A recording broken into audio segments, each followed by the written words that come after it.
We're back with GTN Coach's Corner, or I should say, I am back with GTN's Coach's Corner, and you guys have given me a wonderful selection of questions to answer and share my knowledge with you. So remember, it is hashtag GTN Coach's Corner if you want to share a question, and we'll crack right on. This first one comes in from Kate Shepherd. I'm doing my first triathlon in 4 weeks, a sprint with a pool swim. Well, hopefully, Kate, we're here in time with this one. I breathe bilaterally and have noticed when breathing to the right, my left arm doesn't glide like the right. It just drops really quickly, meaning I can't take as long a breath when breathing to the right. Any tips on how to even up my arm stroke? Perhaps I need to work on the strength of my left arm outside of the pool as well as in the pool. What sort of exercises or drills should I be doing? Well, Kate, I would say that sounds 100% like technique, and yes, doing work outside the pool is always helpful, but it's not going to solve your problem in this occasion.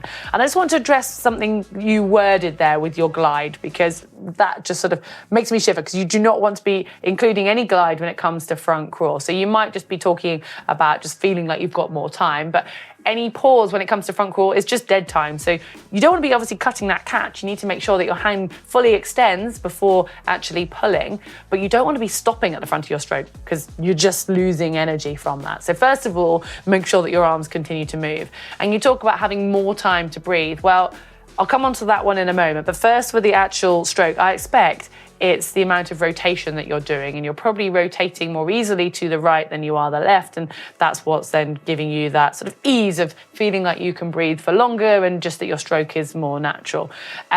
So when it comes to that, I would suggest potentially trying to get a snorkel and doing some swimming with a snorkel when you're not breathing or turning your head to breathe at all. So you can really just assess how you feel in the water. Does your stroke feel even? Are you still noticing that one side is longer? Because it could be a combination of maybe you're just more natural breathing on the right than the left anyway. And with that, there is no rule that says you have to breathe bilaterally. So if you think that actually you're just far more efficient always breathing on the right, then maybe look at doing more of your breaths on the right or all of it and breathing every 2 strokes. And again, that then links on to when you're saying you don't feel like you have long enough to breathe. Well, you shouldn't really be needing to turn your head and breathe for very long, because it is just one in breath. It's not in, out, in again. So it's one breath in that time. But if you are sort of finding you're desperate for air, maybe bilateral is too long. So 3 strokes before you breathe is maybe too long, especially when it comes to a racing situation when you're going to be working that much harder. And then when it comes to evening up your arms and really just sort of identifying and be able to concentrate on one stroke at a time, I would really recommend for your situation doing some single arm work. So pop some fins on if you've got some, because then that'll just give you that propulsion. And when it comes to single arm, you'll really notice if you do have a dead point or a glide in your stroke, because you'll just stop moving. So single arm, obviously your arm needs to be continually moving, but you can concentrate very much on the rotation of that side and the breathing, and then you can do it on your what you think is your weaker arm and see how that feels as well. And you might actually notice that when you're doing it on its own, it's not so bad. It's just a combination when you're putting your full stroke back together. So do a bit of an experiment with that, and it'll also, if you do think there's any weakness, it will help strengthen it there. So a few things to work on for you, but good luck with that and good luck with your race that's coming up. Right, that now brings us in with a question from Kevin Blankenberger. Hi GTN, I've been following your videos for a few years, which led me to my first 70.3 in 2019, and soon my first Ironman in August of this year. That's pretty cool. In a previous Coach's Corner, Mark and James spoke about the barrier your body hits when switching from using glycogen to oxidizing fat as a fuel source. I found I usually hit this wall around 15 miles into long runs or 50 miles into a long ride, which can cause my pace to drop. Are there any ways to train your body to better utilize fat oxidation other than the one long ride and run that I have per week? Or are there any tips with fueling that could help delay the onset of this wall to help me better deal with it when it comes? Well, Kevin, it's not quite as simple as that sudden change. You know, our bodies aren't machines and they don't go, right, we've used up the glycogen, let's switch to the fat source. It's more of a gradual process, and it'll still be oxidizing a small amount of fat even whilst you're using that glycogen. But yes, as you do start to fatigue, you can sort of feel like you've just run out of energy, and it's more of a gradual thing. But anyway, impressive you're going as far as you are without in the first place. It will depend to a certain extent what you fueled on before and how topped up those glycogen levels are. But ultimately, I kind of feel like you're asking 2 separate things here. And I think you need to actually work out whether you want to get your body better at oxidizing the fat that you talk about and using that for fuel, or if you want to work out how to actually avoid that sort of crashing feeling, which will then mean fueling. So let's say the first scenario that you want to get better at fat oxidization. You're doing an Ironman and you want to do longer distance and you want your body to use those sources rather than have to take on as much carbohydrate. It's a bit debatable as to whether an Ironman has longer distance for that, but anyway, I'll address it first. So you need to start your long run and your long bike ride is definitely not going to be enough for that, and you will need to fuel on them. So it's about doing some fasted training, because that is when your body will start to tap in to those fat sources. So that's probably going to be for some of your training sessions that you might want to do in the morning, but they do need to be low intensity as well. And again, that comes to your run and your bike ride. What intensity are you doing those at? Because the lower the intensity, the more likely your body will be using your fat sources as its fuel as opposed to the carbohydrate. And when you're working at a high intensity, no matter what, you need glycogen in your body to be able to function. That could be why you're going out hard and then you're reaching that what feels like a bit of a cliff. So yeah, look at the fasted training if that is something that you want to do. But I would question as to why, because if you are doing an Ironman, you're still going to be working. Yes, it's aerobic, but you're going to be wanting to have glycogen to tap into that sort of faster speed. And, it's 8 hours of exercise. But I would really question why you want to teach your body to utilize fats, because at the end of the day, if you're doing an Ironman, you are able to take on carbohydrate during that. So I would more change your focus to working out how to actually fuel properly. So when you're doing that long run and that long bike ride, and this will be really important practice when you actually do your Ironman, you need to be starting to take on carbohydrates. And before you reach that point, so if you are well fueled beforehand, then that's normally an hour and a half into that ride or that run that you want to start topping up and trying to take gels, or if it's a bike, taking some sort of energy bar. And this is where you need to experiment with what your stomach is going to be happy with. But also, if you were doing that fasted training, you would still need to actually take on some carbohydrate later on if you want to get a quality session. So I would say just start to learn how to fuel, and when it comes to Ironman, you'll find that far easier. If you do really want to go down the fat oxidation route, it's going to take a lot of dedication, and it does take a long time for your body to adapt to that, because our bodies are so used to eating carbohydrates that they're very efficient at burning them.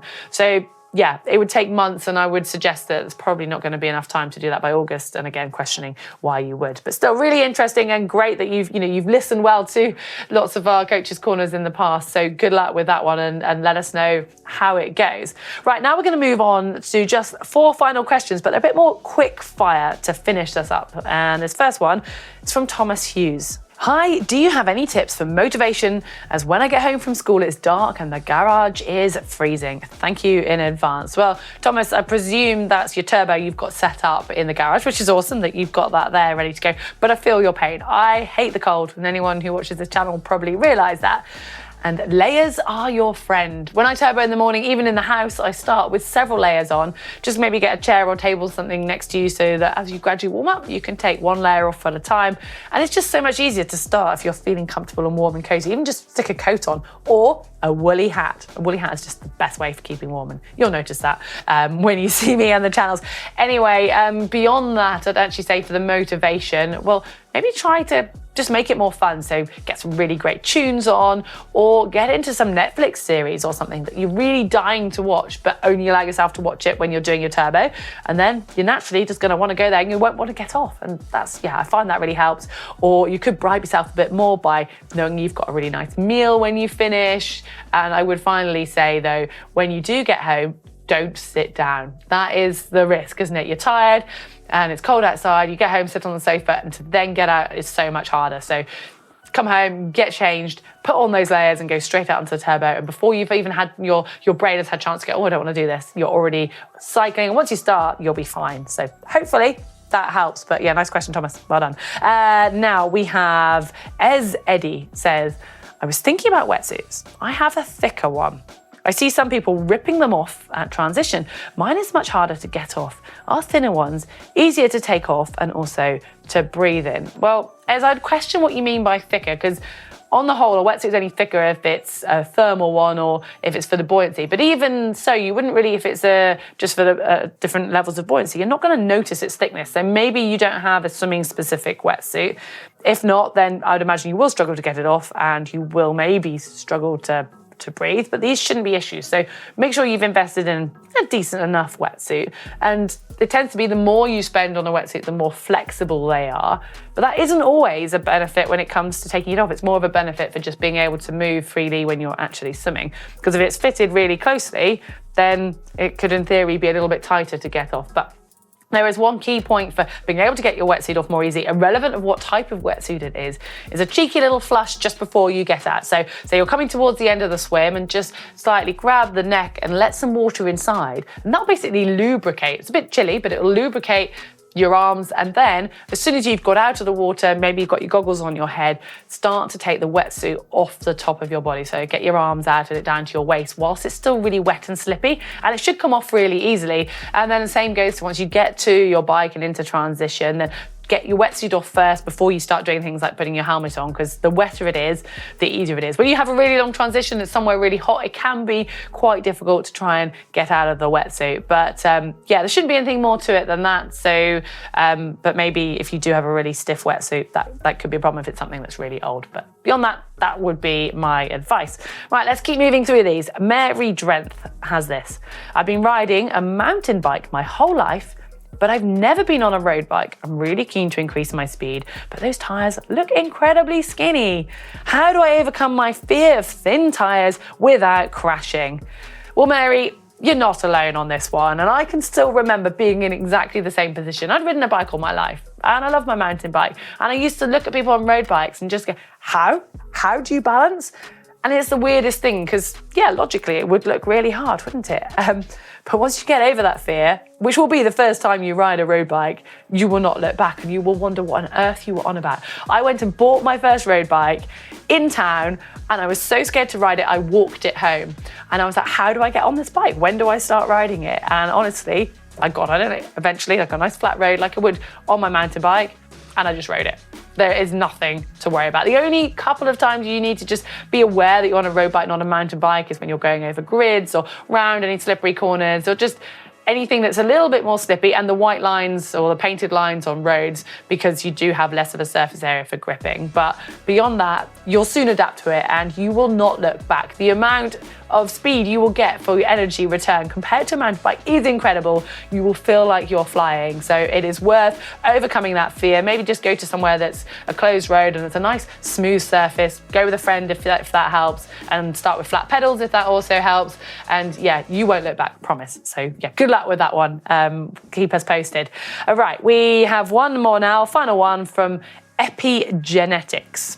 And Epigenetics asks, how do people deal with the outlandish neck position you are forced into on race bikes? Well, Epigenetics, I would question the outlandish part. I mean, it depends who you're looking at and what position you are aiming for. And I don't know if you're already riding a TT bike yourself and where you're at with that position. But see it as kind of a spectrum, because when you first come onto a TT bike, there's no rule that says you have to have your head in what you might call an outlandish position or a very extreme position.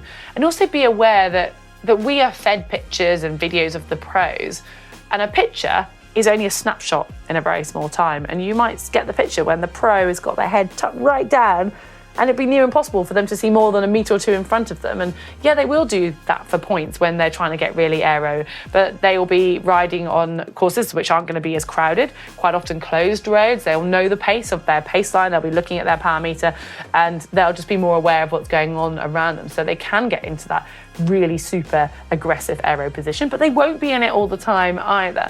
And it is that balance between finding that comfort and being safe as well. And you don't have to aim to get to that position, but if you are, the first thing you need to do is go and get a bike fit and make sure, because it isn't just the head, the whole body and the whole position on your bike will actually lead you to having your head in that aerodynamic position that you talk about and what angle the bars are in. So there's quite a lot that goes into it.